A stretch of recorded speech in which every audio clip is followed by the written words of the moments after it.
امام اہل سنت الشاہ امام احمد رضا خان فاضل بریلوی رحمۃ اللہ تعالی علیہ کی سیرت میں مجدد پاک کی سیرت نظر آتی ہے، آپ کے اندر مجدد پاک کی جھلک نظر آتی ہے۔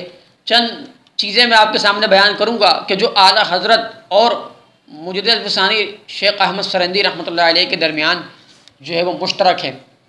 اعلیٰ حضرت امام اہل سنت نے بھی اپنی ابتدائی تعلیم اپنے والد ماجد سے حاصل کی، اور مجدد الفسانی شیخ احمد سرہندی رحمۃ اللہ علیہ نے بھی ابتدائی تعلیم اپنے والد ماجد سے حاصل کی۔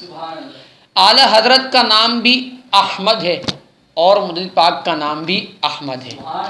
اعلیٰ حضرت امام اہل سنت نے اپنے دور کے اندر باطل کی سرکوبی کی، مجدد پاک نے بھی اپنے دور کے اندر باطل کی سرکوبی کی۔